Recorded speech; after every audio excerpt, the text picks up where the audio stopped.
Voy a continuar hoy, que nos había quedado pendiente, los límites de los campos vectoriales. Eh, Voy a hacer un repaso primero de cómo estaba planteado un campo vectorial. Recuerden que es una función que va de Rn en Rm, es decir, donde m puede ser igual a n, pero no pueden ser ninguno de los dos 1, o sea, no puede valer la n ni la m 1, porque si no caeríamos en los campos escalares, en las funciones vectoriales o en las funciones escalares del análisis 1. Por lo tanto, hoy lo que voy a hacer es tratar de ver cómo se puede pensar un límite de un campo vectorial, donde salimos, voy a hacer el caso de R2 en R2, que es el más sencillo que hay, pero esto se puede extender a cualquier espacio. Así que vamos a tratar de hacer la definición y voy a poner un ejemplo. Y el ejemplo lo vamos a interpretar en GeoGebra, cosa que no he visto ni siquiera con la inteligencia artificial un ejemplo concreto de lo que pasa cuando uno estudia el límite de un campo vectorial, cómo converge esa densidad de vectores que uno toma en un intervalo o en un disco abierto en el caso de R2, o en una bola abierta en caso de R3, o en una hiperbola en caso de Rn, cómo esos convergen a un vector nuevo que es la transformación que genera el campo vectorial. Esto es importante porque esto después permite comprender mucho mejor la diferenciación de los campos vectoriales y cuando se hace la composición entre los tres tipos de funciones, los campos escalares, campos vectoriales y las funciones vectoriales, que son los tres tipos de funciones del análisis multivariable. Porque generalmente el análisis multivariable, todo el mundo generaliza algunas cosas y otras se olvidan. Por ejemplo, el caso de los límites de los campos vectoriales está tocado muy de oído en Internet. Nadie ha hecho ningún buen video que pueda explicar bien esto. Por eso vamos a arrancar. Voy a tratar de hacerlo lo más corto posible para que quede bien claro el concepto y no importa después si lo extendemos a R3, porque también puede pasar que uno salga de R2 a R3 o de R3 a R2, va a salir en distintas dimensiones las transformaciones que pueden dar estos campos vectoriales. El tema es comprender bien qué está pasando con un límite de un campo vectorial. Vamos a ver que los límites infinitos no tienen sentido, por ejemplo, y la generalización es un poco lo que dependa de las componentes escalares que forman el campo vectorial, es decir, las componentes de la imagen que forman el vector imagen, que cada componente es un campo escalar, que era lo que habíamos planteado cuando definimos dominio e imagen de los campos vectoriales. Así que bueno, vamos a arrancar entonces. Voy a poner la pizarra para empezar. Tenemos que funcione bien Internet. Bueno, muy bien. Vamos a salir, así podemos trabajar tranquilo y tener todo el espacio disponible. Muy bien. Entonces vamos a ver hoy, vamos a hacer una revisión de la definición de un campo vectorial.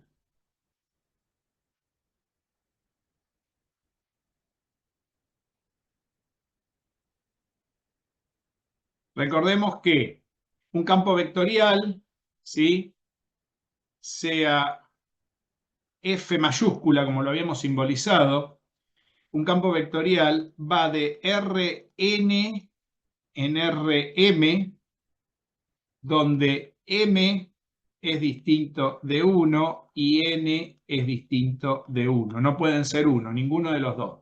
Pueden ser iguales, sí. Cuando son iguales se dicen que es un endomorfismo, pero bueno, eso no tiene mucho interés si son o no iguales. Lo importante es que un campo vectorial, si uno lo quiere escribir en componentes, por ejemplo, si uno toma para todo X vector que tenga coordenadas x1, x2, xn, o sea que pertenezca al dominio de F, y podríamos decir, para hablar de la imagen, podríamos decir que la imagen serían elementos, vectores, que tendrían componentes, qué sé yo, I, por ejemplo, una I así, que tendría componentes F1, F2, Fm, ¿sí? Donde esta I mayúscula, que es una anotación nada más, esto pertenecería a la imagen del campo. A ver, ¿cómo quedaría definido el campo? El campo quedaría definido de la forma f de x igual a y de esta manera. O lo que es lo mismo, tendríamos que decir que f de x1, x2, x3, xn quedaría definido por f1 y cada una de estas f va a depender de esta cantidad de variables, x1, x2, xn, coma, segunda componente del vector imagen, ¿ven? Porque tanto y como x barra, ¿no? Son vectores, porque voy, cargo con vectores y acaba de devolver vectores. Estos vectores, F1, que son las componentes F1, F2, Fm, recordemos que son elementos que son campos escalares de n componentes, ¿ven? ¿Y hasta dónde llego con esto? Esto llego hasta Fm, porque muere en Rm. ¿Y qué tantas F va a tener como componente tenga la imagen? A ver si está claro. Esto es lo que habíamos descrito nosotros como la definición de un campo vectorial. ¿Esto qué quiere decir? La pregunta es, estas X que están en el dominio de F, ¿dónde queda ubicado gráficamente? ¿Dónde está la gráfica del dominio de F? La gráfica del dominio de F, lógicamente, va a pertenecer a Rn. Es decir, va a estar en un campo de Rn. Y la gráfica de la imagen de F va a pertenecer a un espacio Rm, o sea que las gráficas están en distintos espacios.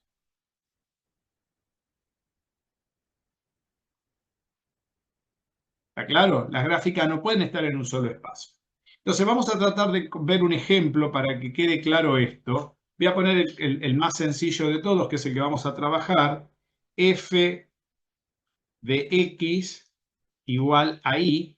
Y este va a ser, por ejemplo, el ejemplo que vamos a tomar es que F de X e Y, recordemos que X1 y X2 serían X e Y, igual a F1, que la voy a llamar, vamos a ponerlo así, F1 de XY y F2 de XY. Y esta función va a ser F de XY igual, vamos a ponerle las fórmulas para que estos sean campos escalares. Como dijimos, voy a poner X más Y y la segunda X menos Y. A ver. O al revés, a ver. No, al revés vamos a poner, para que sea una función un poquito más agradable a la vista. Nada más. Vamos a poner esto. Es decir, esta sería mi F1, que depende de dos variables, y F2, que depende. O sea, cada una de estas componentes son campos escalares. ¿Por qué? Porque cargan vectores y devuelven un número. Esto tiene que pertenecer a los números reales. ¿Por qué tiene que pertenecer a los números reales cada una de estas componentes? Porque tienen que formar un nuevo vector imagen. Entonces, para poder formar un nuevo vector imagen, cada una de estas componentes tiene que ser un número real. Si no, no puedo formar un vector. Se entiende que si cargo vectores, devuelvo vectores, estos vectores nuevos que están transformados por estas funciones, que son campos escalares, tienen que pertenecer, esto tiene que darme un número real. Si no es un número real, estoy en el horno. Por ejemplo, en este ejemplo, si yo digo f del 1, 2, estoy diciendo que tengo que hacer x vale 1, 1 menos 2, y después tengo que hacer 1 más 2. ¿Qué quiere decir? Que este valor, la imagen de esto es 1 menos 2 menos 1, 1 más 2, 3. Estos son números reales, es lo que les quiero que quede claro. Fíjense que si estos no son números reales, un campo vectorial no tiene sentido porque lo que hace es convertir vectores del espacio de salida, que en este caso sería R2. Por ejemplo, en este ejemplo, si uno lo dibuja, estaría saliendo con un vector posición, ¿sí? 1, 2, ¿no? Estaría agarrando a este vector 1, 2 en X e Y lo está convirtiendo en un espacio X e Y donde voy a tener el menos 1, 3. Lo está convirtiendo en este número. ¿Mm? O sea, este vector se convierte en este a través de f. porque el 1, 2 se convierte en el menos 1, 3. Quiere decir que yo convierto vectores de un espacio donde acá n vale 2 y lo convierto en un m igual a 2, ¿no? Porque voy de R2 en R2, donde n vale 2 y m vale 2. Podría ir a R3 también. O sea, esto no importa dónde va, porque estos elementos, tanto dominio como imagen, están en distintos espacios. Esto es importante tenerlo claro. Y para que la transformación tenga sentido, esta operación, estos campos escalares tienen que arrojar números reales, si no, esto no tiene ningún sentido. Supónganse que acá esto fuese una operación donde yo cargue el 1, 2 y acá no lo pueda resolver. ¿Por qué? Porque me daría un número, una operación que no pueda resolver, por ejemplo, un logaritmo o un, qué sé yo, supónganse que tengo 1 sobre 2x menos i, y yo hago f, si esta fuera la fórmula y la otra fuera, qué sé yo, 1 sobre 2x más i, por ejemplo, si hago f del 1, 2 ahora y pongo el 1, 2 acá, pongo 2 por 1, 2, menos 2, 0, y 1 dividido 0, esto no es un número real. Por lo tanto, esta componente del vector no existe. Y si no existe una componente, aunque exista la otra, no me sirve para nada. Por lo tanto, esto está bien definido si estos campos escalares arrojan números reales de imagen. Quiere decir que yo, para poder establecer el dominio de todos los vectores posición que pertenezcan al dominio del campo, tengo que poder realizar estas operaciones para arrojar un resultado número real a cada componente que forma el campo vectorial. Y esto es importante entenderlo bien. Ahora bien, ¿quiénes son el dominio de los campos vectoriales? El dominio de los campos vectoriales son todos los vectores posición que están en el espacio de salida, es decir, están en Rn, en este caso en R2. ¿Sí? Y esos vectores posición lo que hacen es agarrarlos, el campo, y mandarlos a otro espacio donde voy a tener, que en este caso coincide con el mismo espacio, por el ejemplo que lo mandamos de R2 en R2, y lo va a deformar de tal manera que puede llegar a formar determinados gráficos, como el que voy a mostrar ahora en el GeoGebra. A ver, vamos a mostrar uno que es interesante en el GeoGebra, que es el siguiente. A ver si lo tengo por acá. Por ejemplo, acá tengo una densidad de flujo del campo vectorial. A ver. Y acá se puede ver el dominio de un campo vectorial. Me van a decir, ¿por qué tomó vectores hasta ahí? Bueno, porque le di, es como cuando uno dibuja una función, no puedo dibujar en todo el plano, sino tomé un espacio limitado que sería entre menos 5 y 5, tanto de x y de y. Me van a decir, pero no puedo tomar vectores que anden por acá, pues yo, agarrar un vector cualquiera que ande por acá, este, por ejemplo, y pertenezca al dominio. Sí, lo puedo tomar, ¿por qué no? Mientras sea un vector, lo puedo tomar, de R2 lo puedo tomar. El problema de tomar este vector es que lo puedo agarrar y ¿cómo establezco sus coordenadas para sacar la imagen? Tengo que trazar su equivalente al origen. Por eso los vectores posición son los que convienen siempre dibujar como elementos del dominio. ¿Habrá algunos que no puedo tomar? Sí, algunos no puedo tomar porque la imagen no me lo permite. Si tuviese un campo donde no pueda obtener un resultado en alguna componente del vector imagen. Entonces esos vectores habría que excluirlo. Por ejemplo, el 1, 2 en el segundo ejemplo que puse recién, lo tendría que haber excluido. Esto creo que está claro porque esto es lo que estuvimos estudiando hasta ahora cuando dimos campos vectoriales. Es importante ahora ver la imagen. ¿Dónde está la imagen de esto? Está en otro R2. Bueno, para no hacer dos dibujos en este, voy a agarrar, voy a sacar el dominio y ahora dibujo la imagen. Todos los vectores imagen, fíjense, de x menos y están generados, fíjense, x menos y, x más y, por este conjunto nuevo de vectores, que en este caso va entre menos 5 y 5, ¿sí? Hasta ahí pinchan, ¿ven? Hasta menos 5, hasta 5. Uno va a decir, no, pero está más largo. No, no, hay que mirar dónde está el pinche del vector, ¿eh? No hay ningún vector más allá del cuadro de menos 5 a 5, ¿no? Si ustedes se fijan y uno traza el cuadro, ahí están todos los vectores pinchados. Lo que pasa es que como estos vectores van aumentando de norma a medida que uno reemplaza acá, da esta sensación de torbellino o circular, que es para lo cual sirve el campo vectorial, para representar, por ejemplo, torbellinos de agua o torbellinos de viento. Es la idea de estos campos vectoriales para lo cual tienen utilidad. Entonces, bien, la pregunta es, bueno, ¿cómo yo puedo establecer el dominio entre los vectores posición y este torbellino, que sería el vector imagen en este caso? Entonces, ¿y cómo puedo establecer, por ejemplo, el límite de uno de estos elementos, de estos campos vectoriales? Por ejemplo, yo quiero agarrar un vector cualquiera de todos estos y decir que todos estos vectores, la diferencia entre todos estos vectores, menos uno en particular que estén alrededor de un disco abierto, vayan a parar a un disco que genera este torbellino. Entonces habría que ver, esa sería la idea de campo de límite de campo vectorial. Entonces vamos a ver cómo lo planteamos, el límite de un campo vectorial. Es una cosa un poco extraña, pero es lo que es la idea de lo que se puede llegar a hacer. A ver, ¿cómo sería el límite de un campo vectorial entonces? Vamos por partes. Fíjense que el límite de un campo vectorial siempre es un límite finito, porque no tendría sentido tener componentes infinitas en un campo vectorial. Por lo tanto, los límites infinitos acá no van a tener ningún sentido.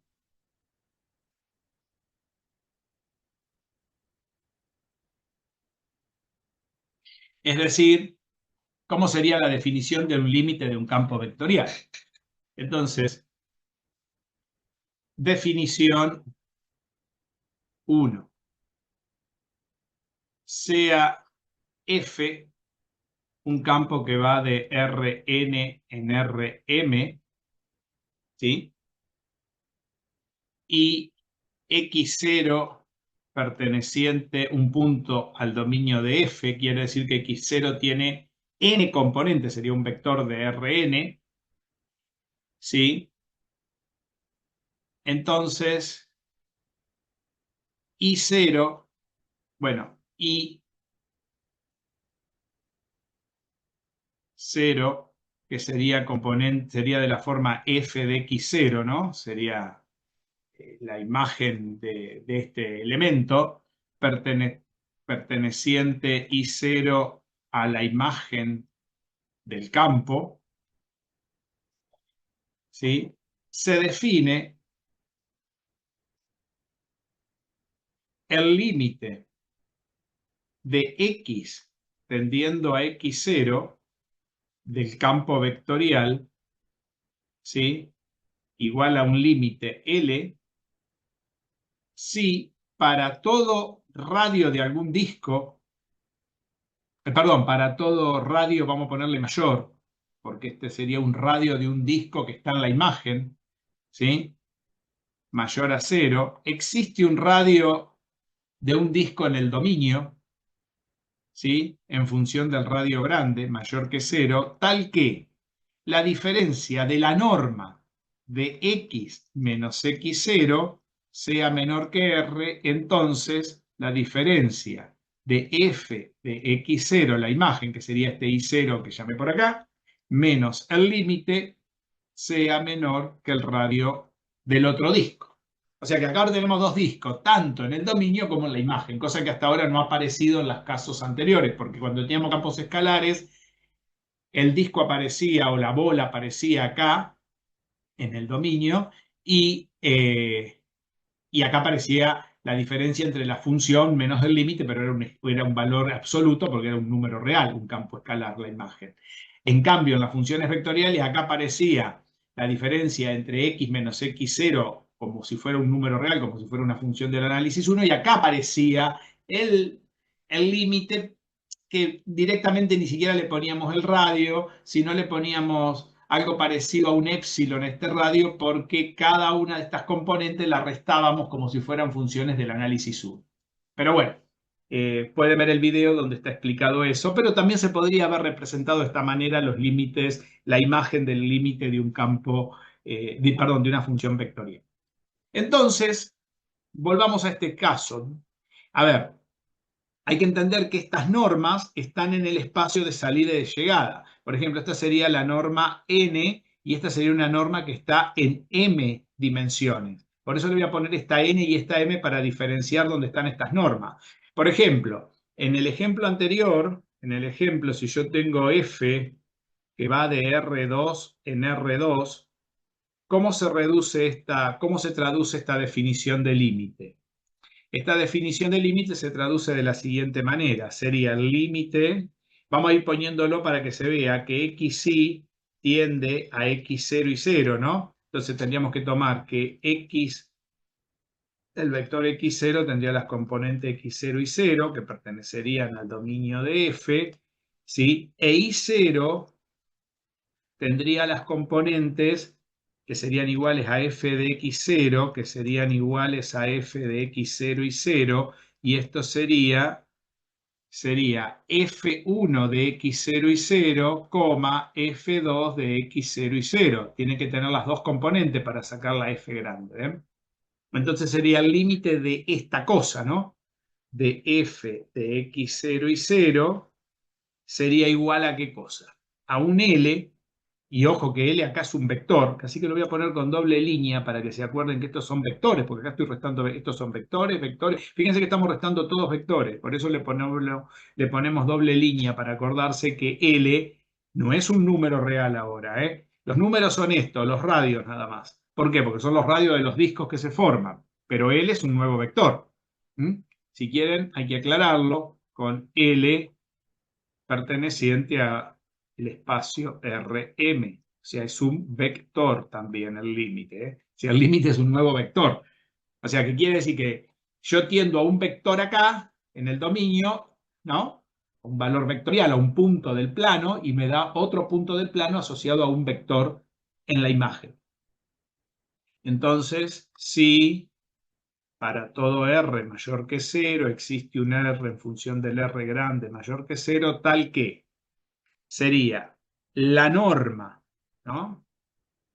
De x menos x0 y menos y0 menor que la r minúscula, entonces la norma, cuidado ahora, acá tendría que ser de f1, f2, no le voy a poner x0 y 0 porque no cabe, menos las componentes del límite, supongamos que el límite tiene L1 y L2, sería L1 la componente de este, de F1, y L2 la componente de este, menor que el radio. Se dan cuenta que estos límites, L1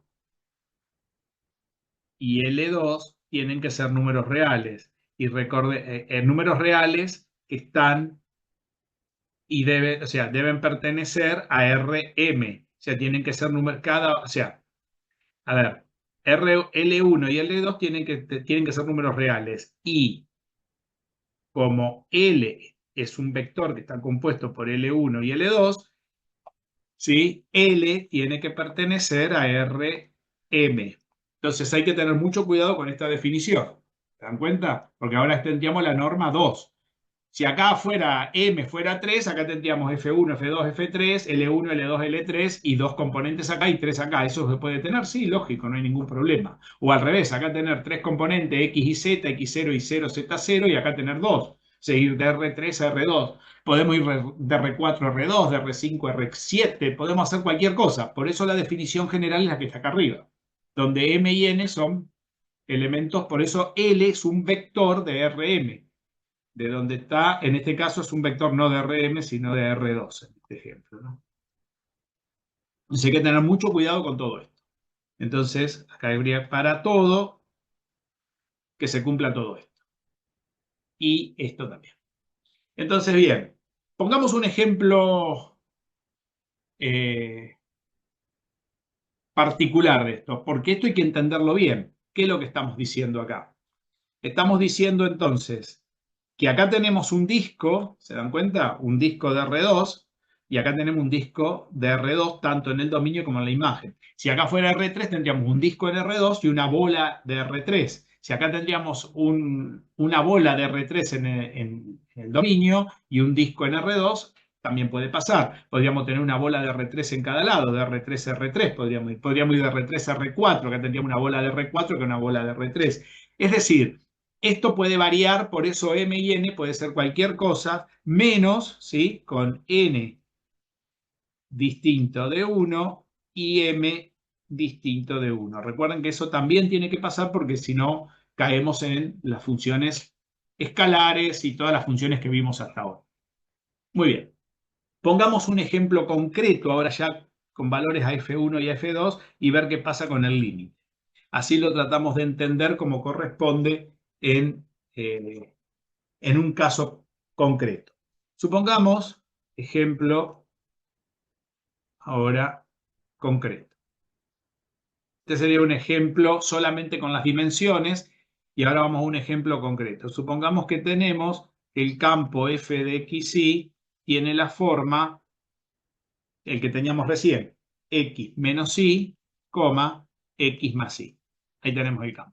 Quiere decir que tenemos, para ir identificando las cosas, para que uno tenga claro qué estamos haciendo.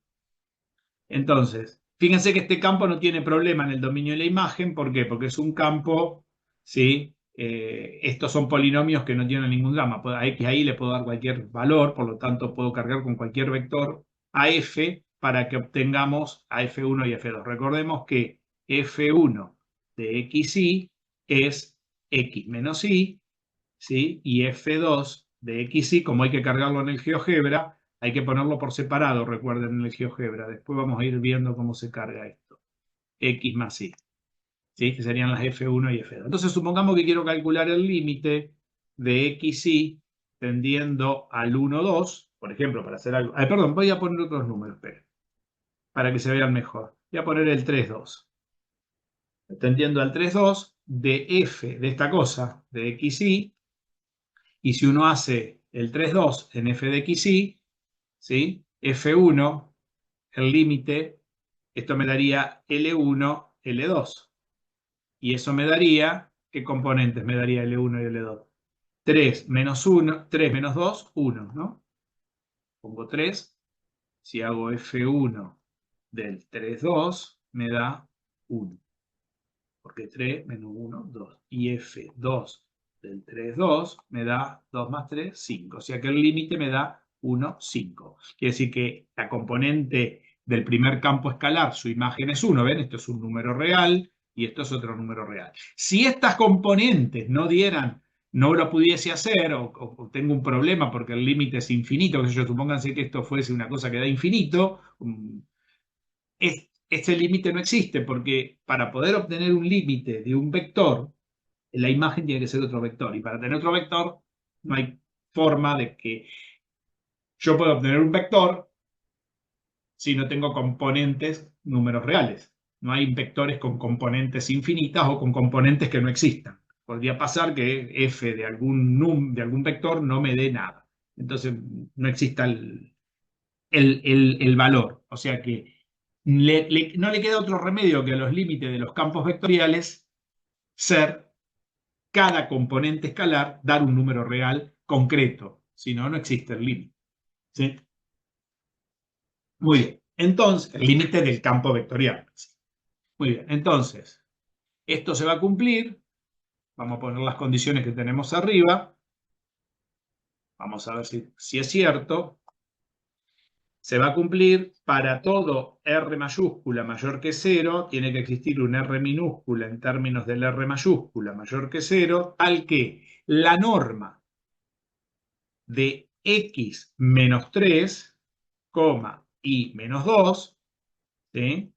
De este vector, este es x0 y 0, recuerden que es la norma de x menos x0, y menos y0, tiene que ser menor que el radio. Esto es igual que en un campo escalar.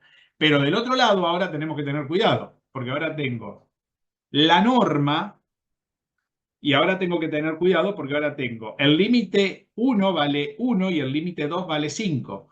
Quiere decir que la primera componente que tengo F1 menos L1, F2 menos L2, ¿sí? Esta componente, que sería esto sería F1 y esto sería F2, como pueden ver, esta diferencia tiene que ser menor que el radio. Entonces vamos a ponerla como corresponde. Esta diferencia sería F1 sería X menos Y menos 3, Esto sería F1 menos L1, ¿sí? La primera componente. Y la segunda sería X más Y menos 5. Esto sería F2 menos L2. Ahí se ve clarito quién es cada uno. Y esto tiene que ser menor que el radio grande. O sea que acá se genera otro disco. Entonces tenemos que demostrar esto y encontrar una relación entre el radio grande y el radio chico del disco. Vamos a tratar de ver esto en el GeoGebra.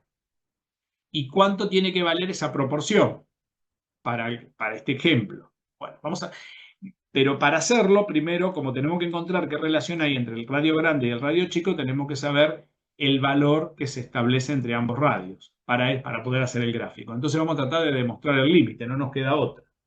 Entonces, ¿cómo lo demostramos esto? Partimos de la misma manera que hacemos los límites de campos escalares. Lo que pasa es que lo podemos hacer como si fuera un campo escalar por separado, pero hay que tener en cuenta que acá tenemos una norma que va a cumplir algunas condiciones. Entonces vamos a ir despacito. Lo primero que tenemos que entender acá es que tenemos que probar en la demostración que la norma de x menos 3 y menos 2 tiene que ser menor que el radio. Entonces, lo que voy a hacer aquí es, para demostrar esto, voy a hacer lo siguiente. Voy a agarrar y voy a probar que hay una propiedad muy interesante entre la norma y el radio. Voy a usar una propiedad que hasta ahora no lo usamos, que es un axioma más que una propiedad. Saben que no existen las propiedades en matemática, que no la usamos hasta ahora, que es la siguiente. Esto, supongamos que esto fuera la norma, supóngase que esto sea A y esto sea B, ¿no? Entonces yo tengo la norma del vector AB. Nosotros sabemos que la norma del vector, que el módulo de un número A siempre es más chico que la norma de ese vector. Porque recordemos que el módulo de una de las componentes siempre es menor que la norma. Esto ya lo hemos explicado hasta el cansancio. Puede llegar a ser iguales cuando la norma que coincide con el eje X en este caso. Y el módulo del otro vector B es menor o igual a la norma de la B. Bueno, esto ya lo saben y no lo voy a volver a explicar porque si no siempre estamos en el mismo lugar. Pero hay otra propiedad que no la hemos usado hasta ahora, que es la siguiente, que es muy, muy, muy útil, que dice lo siguiente, que la norma del vector AB es menor o igual que el módulo de A más el módulo de B. Es como una especie de propiedad triangular entre la norma y los módulos. ¿Por qué pasa esto? Si uno lo quiere interpretar gráficamente es muy fácil de ver. Porque si nosotros tenemos un vector de componentes AB,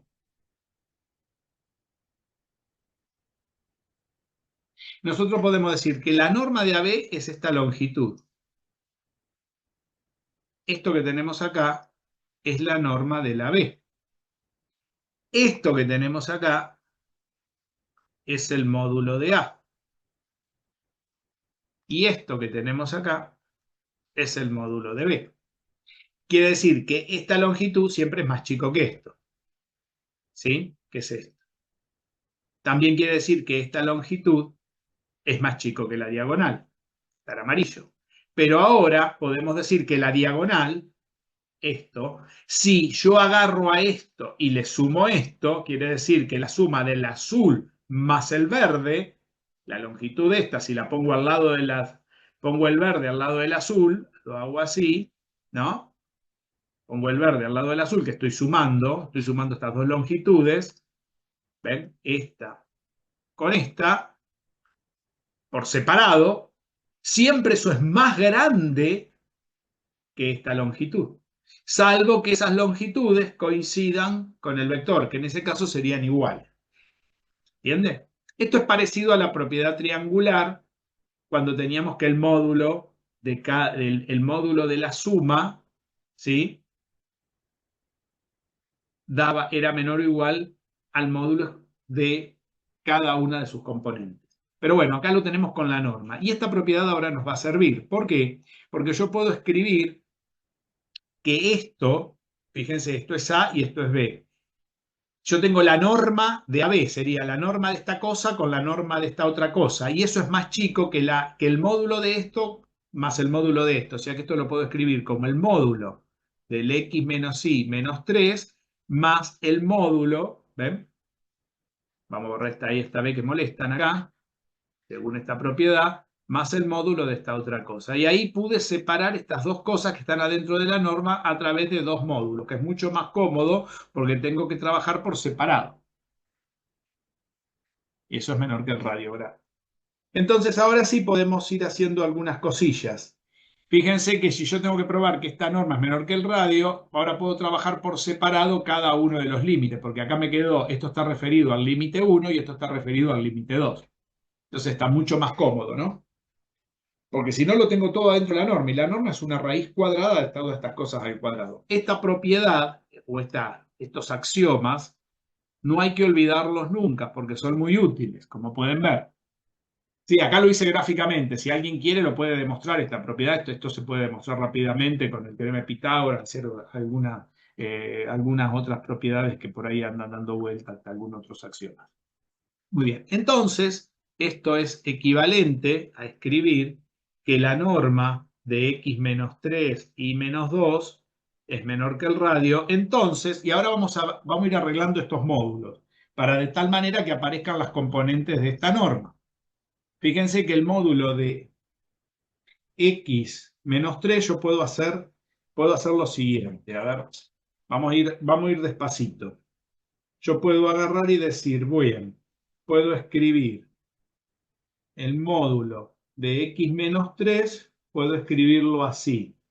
Puedo escribir que esto es el módulo de x menos 3. ¿Ven? Puedo pasar ahí el 3, ¿sí? A ver si se ve. Menos, fíjense que acá tengo x menos 3. A ver, vamos a ir viéndolo, a ver si lo puedo hacer despacito. X menos 3, voy a poner menos 3 acá, coma, menos i menos 1 más 3. A ver si estamos de acuerdo.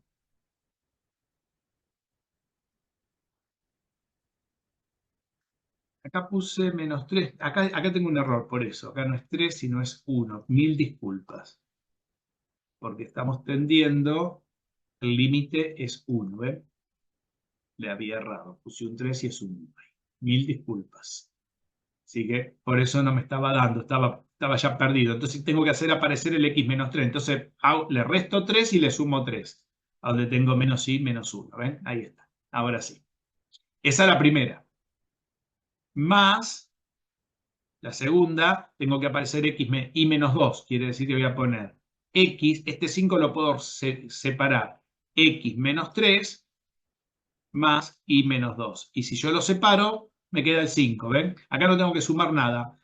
De este 5 lo escribo como 3 más 2, ¿no? Entonces este 3, como está negativo, o sea que este menos 5 sería menos 3 menos 2, ¿no? Este menos 5 lo puedo escribir como menos 3 menos 2. Me llevo el 3 para la x y el menos 2 para la y, ya está. Pero acá no, porque acá tengo un menos 1. Entonces, ¿de dónde saco el 3? Se lo agrego menos 3 a la x, pero como le agregué menos 3 a la x, le tengo que sumar 3 a toda la cosa. Entonces le sumo 3 y cuando le sumo 3 le resto 1, me queda ahora el 2 que necesito. Me queda menos y más 2, porque acá me queda un 2. Entonces esto tiene que ser menor que el radio. Entonces esto ahora lo podemos arreglar. Ahora vamos a ver cómo lo arreglamos. Esto es equivalente, pero ya aparecieron los numeritos que necesito, el 3 y el 2 en cada lado para que quepa, para que esto sea la primera componente y esto sea la segunda componente que está quedando acá adentro, ¿no? Que la norma de x menos 3 y menos 2, que es menor que el radio, entonces, y ahora fíjense, esto lo puedo arreglar así, x menos 3 y me quedaría menos i más 2. Por lo tanto, puedo multiplicar por menos 1 y poner i menos 2. Fíjense que sería menos i más 2, porque acá me daría más 2, ¿ven? Menos i más 2, al multiplicar por un menos 1, acá, ¿no? Menos 1 por i más 2, me queda lo que yo necesito, más el módulo. Fíjense que se lo estoy haciendo con sumo detalle, más i menos 2. ¿Ven? Aparecieron las dos cosas, menor que el radio. Y me falta un paso más para arreglar esto.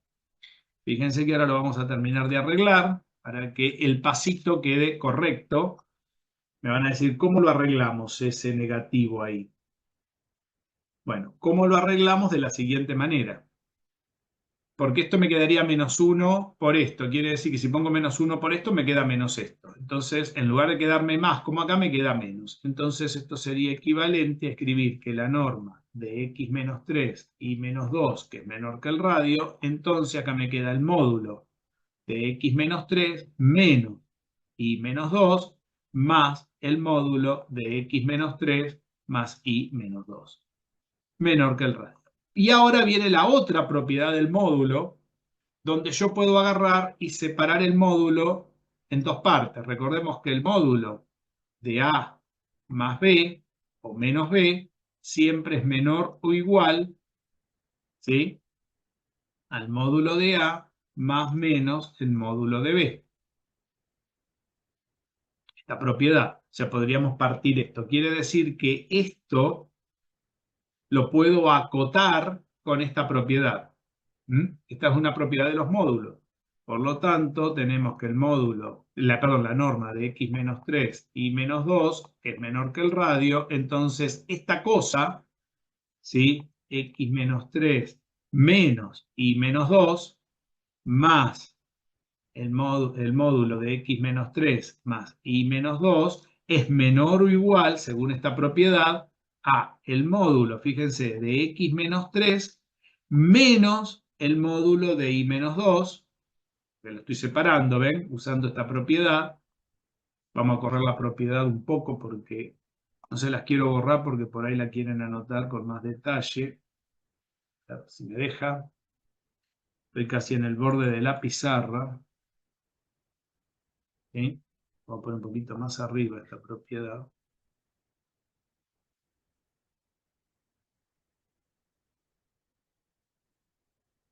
Ahí está. Propiedad de los módulos.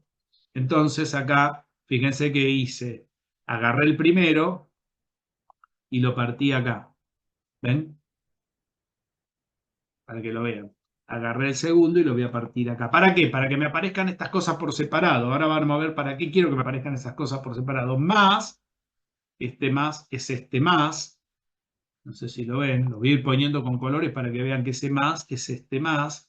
Y ahora esto, voy a volver a aplicar esta propiedad a este otro término, el módulo de x menos 3 más y menos 2.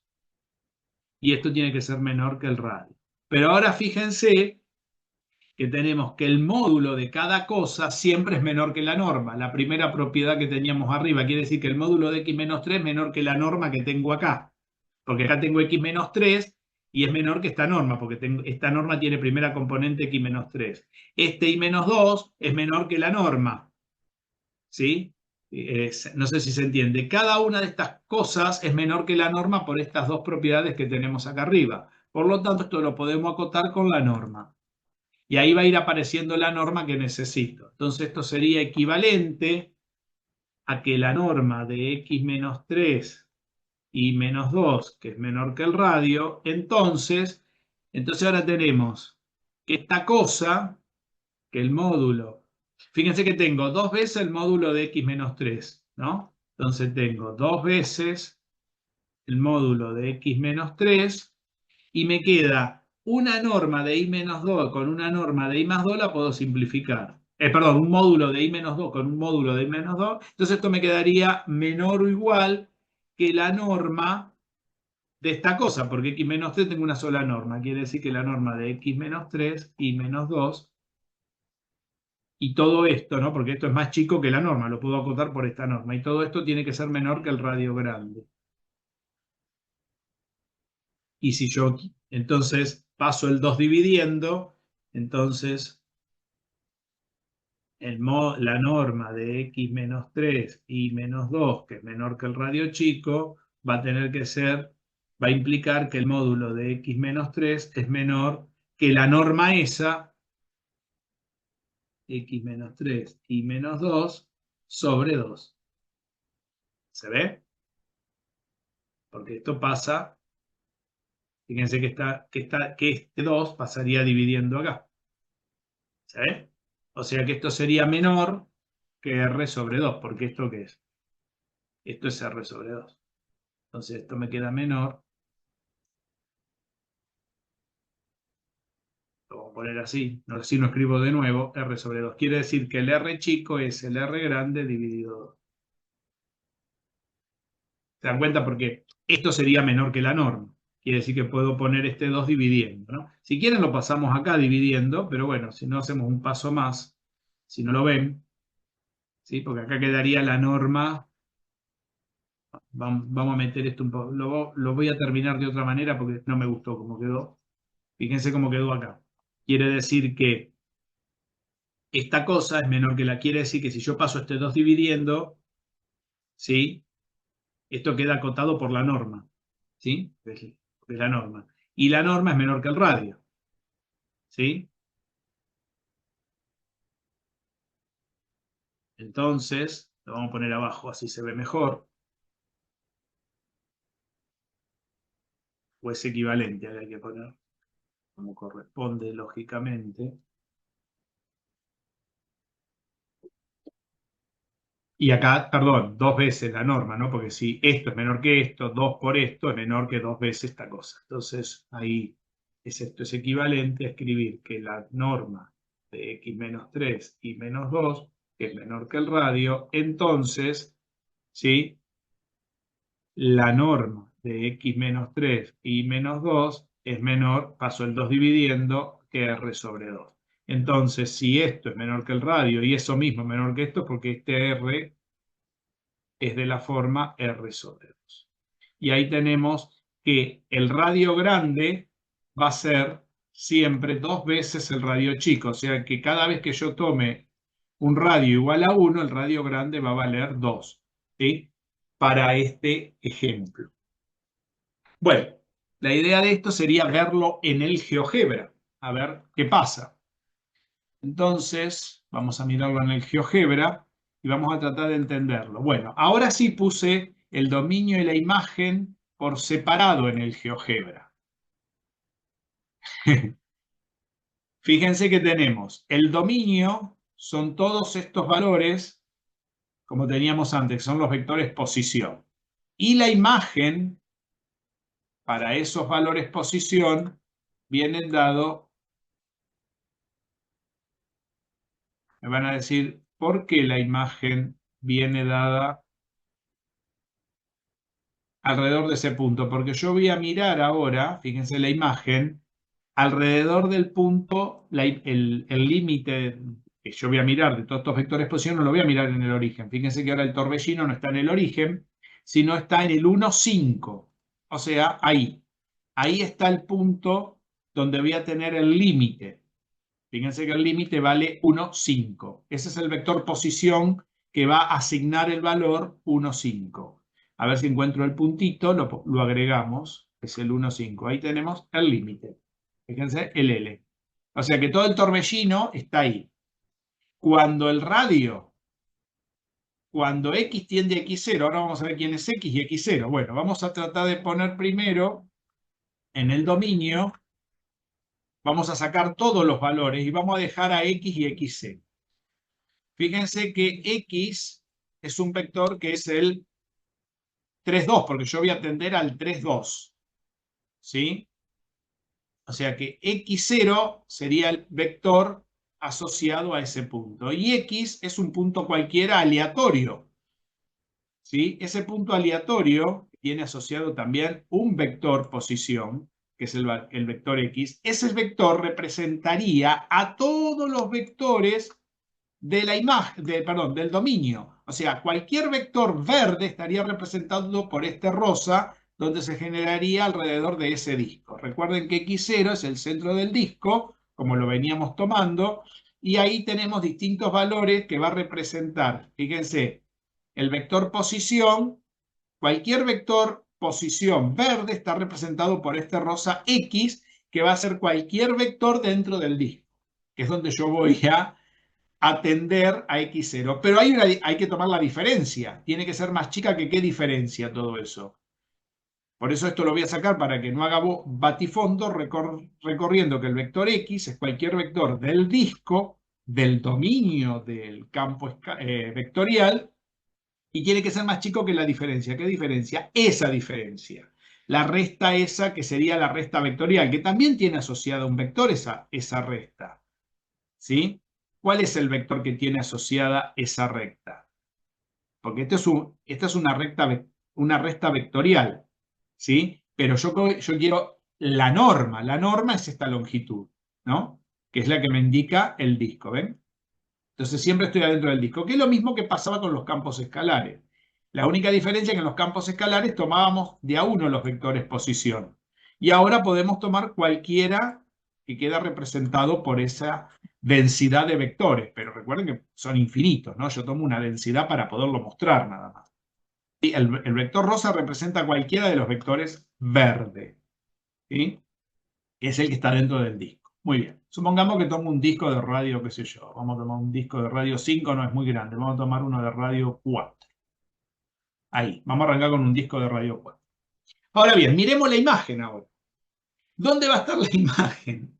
La imagen tiene que, cuando yo tiendo, X tiende a X0, ¿qué quiere decir que X tiende a X0? Que el radio tienda a 0, es decir, que el radio sea cada vez más chico, X tiende a X0. Quiere decir que todo ese torbellino va a ir a parar, del dominio, va a ir a parar alrededor del centro del disco, ¿ven? Y ahí tiendo, X tiende a X0 y ahí X coincide con X0 cuando el radio se hizo en 1.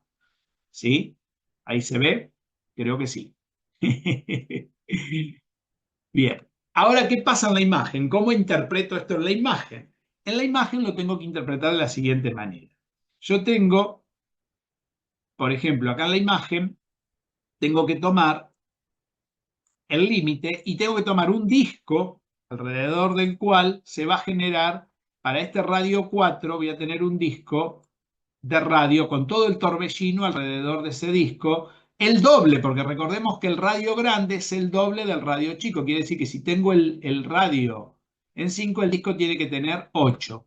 Si el radio está en 4, el máximo valor, fíjense, del deslizador es 8. Quiere decir que tengo todo este torbellino, se genera alrededor del punto 8.